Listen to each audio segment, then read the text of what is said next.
prove to the establishment that the concentration camp technique, the reversion to the second dimension of fascism, the terrorist face, but to prove that this terrorism won't work on us, it won't stop our movement.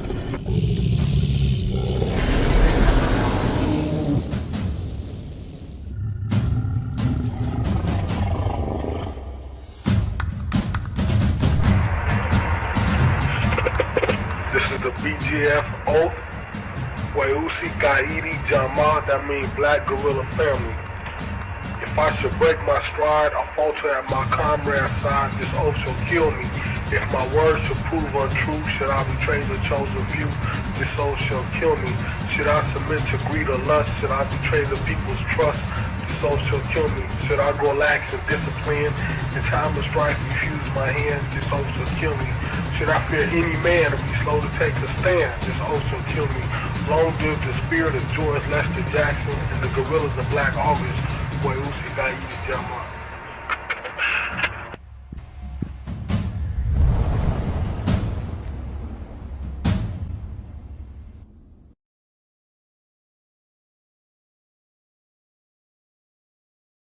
Greetings and salutations. It's your host, Gabe Morales, returning for another episode of Black Guerrilla Family Members and Associates over the past 6 decades or so. Today we're going to cover the G last names, as in Jeffrey Gaulden. Jeffrey Joka Khatari Gaulden was born in Little Rock, Arkansas, but his family soon moved to the San Diego area. In 1967, he was charged with assault with a deadly weapon and sent to prison with number B9053, and he was sent to San Quentin. He had only been sentenced to 6 months to 10 years, and approximately a year into his sentence, he was sent down to CIM Chino at a low-security facility. This was in 1968, and he received news that his mother had just died. He requested an early release to attend her funeral, but was denied, which caused him to be very bitter against CDC officials. He decided to take off anyways and escaped from the low-security camp and took off to attend his mother's funeral down in Louisiana. This was also around the same time as the 1968 riots, and it is said that Gaulden participated in a couple of those uprisings. He eventually was caught and sent back to prison, which is why you see on his ID the B after the numbers, meaning that he had already been incarcerated. He very quickly became associated with George Jackson and became the leader of the Black Guerrilla Family after Jackson was killed on August 21st, 1971 at San Quentin. At the time, Jeffrey Gaulden was housed at Folsom State Prison, and approximately 1 month later after George Jackson's death, he killed Folsom State Prison laundry staff member Ronald L. Turner. Gaulden is credited with writing the first BGF Constitution around 1972 to 1973, which set up a supreme commander, 2 generals, captains underneath them, and lieutenants underneath them, and then BGF soldiers, or guerrillas. Gaulden was very close to Hugo Pinell, seen here, and they were part of the Cambone Revolutionary faction.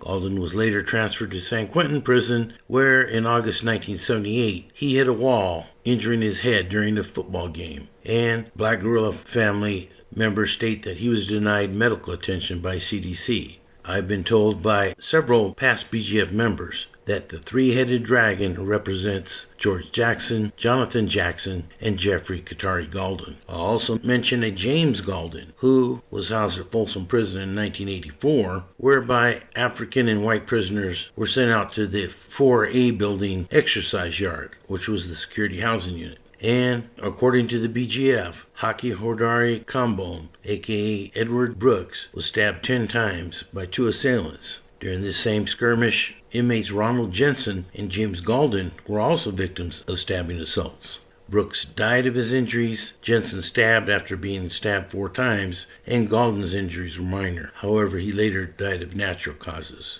I believe that James Gaulden was the brother of Jeffrey Gaulden.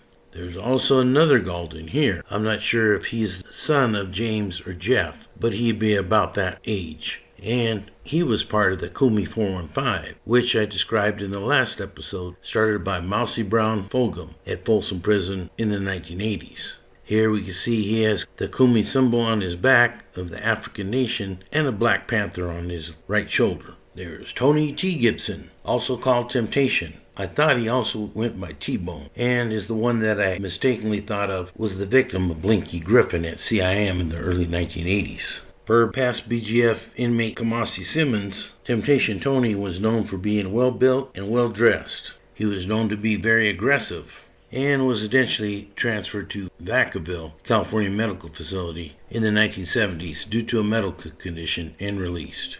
Understand that he later was killed down in LA over a dispute by the BGF Central Committee. There was Ernest, aka Mudcat Shujaa, which in Swahili means warrior or brave. Graham, who was born in 1951 in Lake Providence, Louisiana. Understand when he was 10 years old, his parents moved to South Central LA, and he was around during the Watts riots of 1965, which changed his outlook on law enforcement in the black community.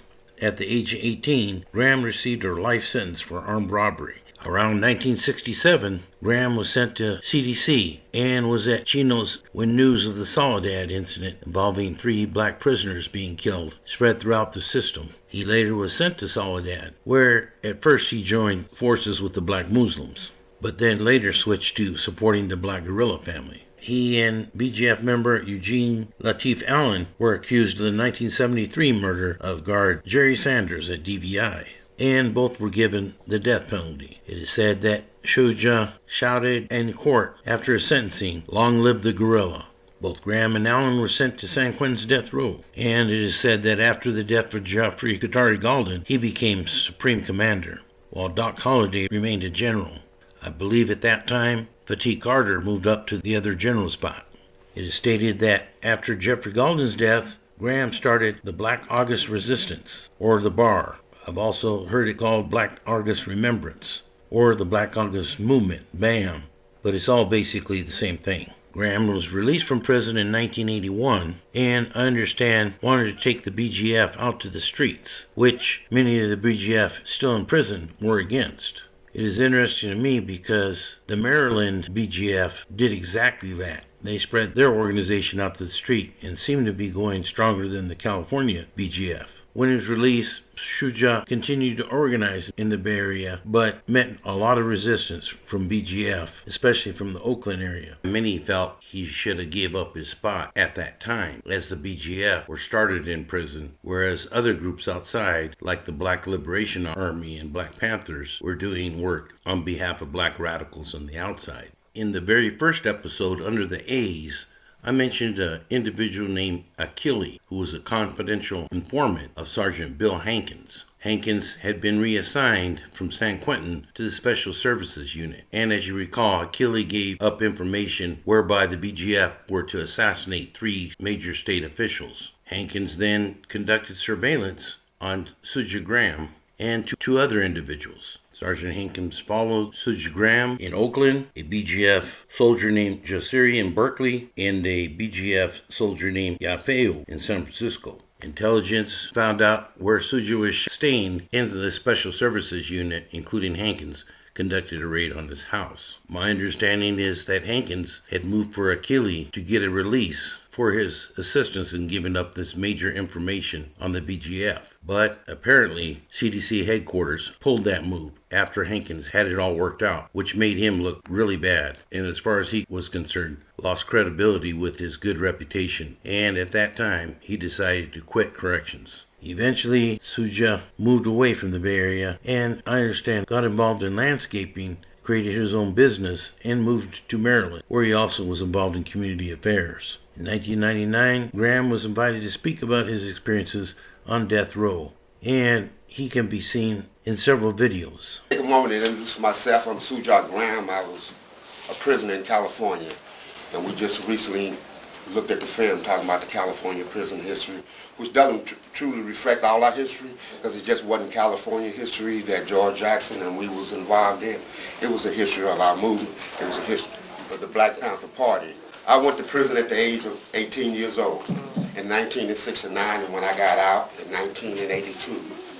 I joined the prison movement. I was inspired by, it's a great honor first for me to be here with people who inspired me as a young man. I grew up in gangs, and I developed as a consequence of Black Panthers and the BLA. And at the age of 18, I went off to prison. And when I went to prison, I couldn't read or write. And it was there in prison that I met the people who educated me, people like George Jackson. Personally, I never met George Jackson. When George Jackson was killed, I was in Soledad State Prison in 1971, and I can remember it just like it was yesterday. I could not find his CDC number, but there's some evidence that a Roy Grant was part of the initial BGF cadre with Hugo Pinnell and George Jackson, per prison gang expert Brian Perry, who wrote Eye of the Devil. There is Ricky Hakimushir Gray, CDC number C, as in Charles, 32622. He entered CDC in May of 1985 and soon became involved in BGF politics. Due to his activity, he was locked down in the SHU and was housed at Corcoran in 2011 and released from Pelican Bay in 2015. I show that Ricky Gray, who promotes growth and ability, is currently housed at CIM in Chino, being 68 years old. I'm now going to go straight into the H last names. There is Fuzzy Hamilton, CDC number A as in Alpha, 61405. That I understand was very close to Doc Holliday. There is also Marcus Kijana Tashari Ascari Harrison, who is out of Alameda County. He entered CDC in October of 1997 with H number as in Henry, 54077. He soon became involved in BGF politics and was housed at Pelican Bay SHU for many years. Harrison was very much involved in communication with the outside and states that he was identified as being a BGF member and locked down solely because he often used the word New African to address black brothers and sisters. After the kickouts from Pelican Bay, he was housed at Kern Valley State Prison in 2015 and currently is housed at California State Prison at Los Angeles County in Lancaster. Next, I want to discuss an individual named James Abdul Shakur Harvey, who was from San Diego. He entered CDC in June of 1982 with number C as in Charles, 48884. I showed that he soon became very active in BGF politics and was sent to the SHU at Pelican Bay. While at the Bay, he communicated often with BGF in California as well as in Maryland. When the SHU kickouts occurred around 2015, he was moved to Kern Valley State Prison, where he still resides. I'll discuss very briefly James Doc, aka Kamafi Holiday. I could do probably an entire episode on Doc, but I've already covered a lot of his escapades when I covered El Raider Browning. You could check out the B episode for more on that. Doc was from Los Angeles, and his juvenile record dates back to 1955. My understanding is that he belonged to a well-known South Central LA street gang called the Businessmen, which preceded Crips and Bloods. When he was 16 years old, he was sent to the California Youth Authority due to a narcotics possession probation violation. In 1961, when he was 19 years old, he was convicted of first-degree murder, as he was the getaway driver in a robbery that ended up in a homicide. He received a life sentence. Doc was sent to CDC in the early 1960s under A numbers in Alpha 67701 and served almost 15 years before he paroled. Doc served time at multiple institutions, including San Quentin, Soledad, and Folsom Prison. If you remember in the movie American Me, there's a situation where the leader of the Mexican Mafia, called Santana, who in reality was Emmy icon Cheyenne Cadena, gets into a dispute with a black gang member called Doc, and a riot ensues. Old Doc became very close to the Sudanese Liberation Army, and he in fact was offered the leadership of that organization when Donald DeFries, aka General Field Marshal Sinking Mutumbe, was killed in a shootout with LAPD. I understand after his release from prison in the 1970s, he proposed a new group to be called the Dragons, which to be a revolutionary special forces in line with the Black Liberation Army. However, soon Doc dropped his revolutionary ideologies and, as discussed earlier, along with El Raider Browning, is credited with forming the Black Entrepreneurial Network, or Ben faction of the BGF. After Browning and Holiday were busted, he was sent to the federal BOP, where he was given BOP number 86555-012. He received a life sentence for that case and is currently housed at USP Hazleton, being 82 years old. And lastly today, I'm going to talk about Rudy the Brute Hoskins, who was a notorious BGF member in the 1970s and also a notorious booty bandit, as I'll explain here shortly. Hoskins was born in San Francisco in 1945. Understand his mom was mentally ill and could not remember the names of most of her children. His father, Abraham Hoskins, died in Arizona prison while serving time for murder. So, Rudy raised himself on the streets of the Fillmore district in San Francisco. His criminal record started at the age of 10 when he stole a bike. In March of 1963, Rudy made national headlines 2 months after paroling from the California Youth Authority when he was accused of committing a very heinous crime. He had been hired by an individual named Albert Lucero to throw lye in the eyes of a Harry Goldman, who was a delicatessen owner in the Fillmore district. Lucero admitted that he only paid $15 to have Hoskins rough up his victim, but as the feud escalated, he ended up having Rudy throw a lye in his eyes. He was sent to the California Youth Authority at Paso Robles, where he became known as a very vicious fighter and also is said to have committed sodomy on several of the wards. Hoskins is said to have preyed on inmates when he entered the adult system as well, and usually concentrated on fish, often young, white, weaker inmates. In spite of his sexual predator reputation, Hoskins joined the Black Guerrilla family and was known to be very dangerous, and like George Jackson, was self-taught in martial arts. Understand that he was in and out of prison during the 1970s, but eventually caught a life sentence. I recall Hoskins being a legend in CDC, and I was told many stories about him when I started working at New Folsom in 1987. I was told that at one time, when he was no longer in good standings with the BGF, that several black inmates approached him with knives, and he took them all out, was the last man standing. I was also told that he often was used by the guards as an enforcer during lockup time, and that if any inmates were out on the tier at that time, he kicked their ass and throw them in their cell. I know this sounds bad, but I'm told that for accomplishing this feat, he was often rewarded with some of the new young fish as his cellmates, and that he had his way with them.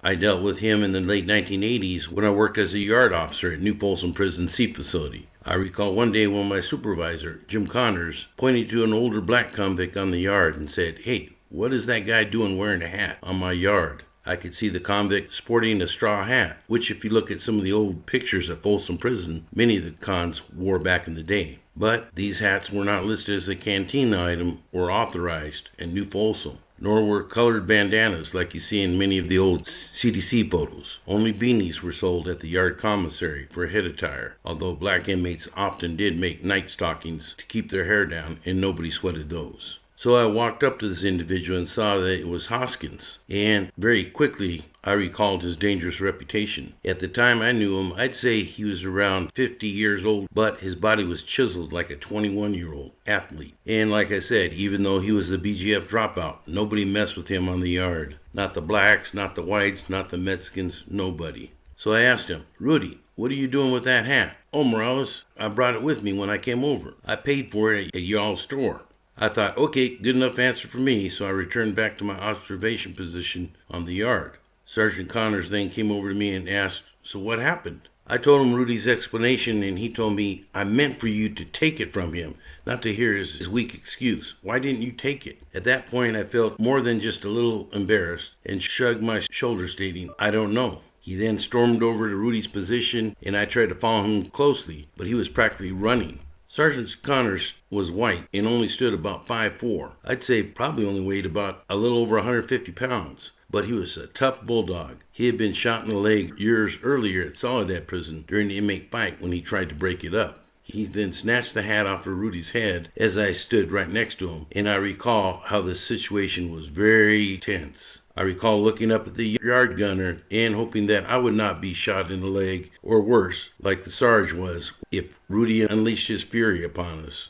It seemed to me like time stood still, and a whole yard full of inmates stopped everything they were doing and focused their eyes upon us. Connors tensed up a little bit, and Rudy was very wide-eyed, surprised, even in shock that this little man had just snatched one of his most prized personal possessions off his noggin. I could tell that Rudy was thinking how he should respond, then chuckled and stated, "All right, Sarge, all right." Sergeant Connors then waltzed down to the program office with a hat and had me tag and bag it. It was one of those moments I'll never forget.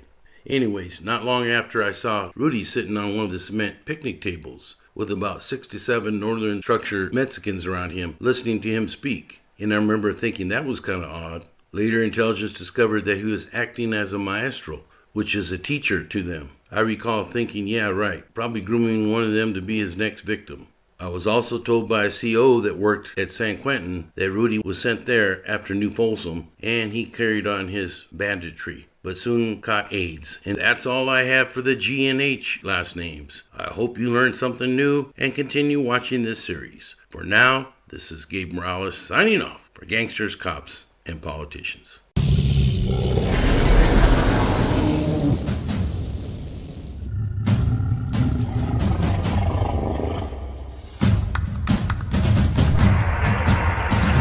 Should I grow lax and discipline? In time of strife, refuse my hands, this oath will kill me. Should I fear any man or be slow to take a stand? This oath will kill me. Long live the spirit of George Lester Jackson and the guerrillas of Black August. Boy, Usi Gaidi Jama.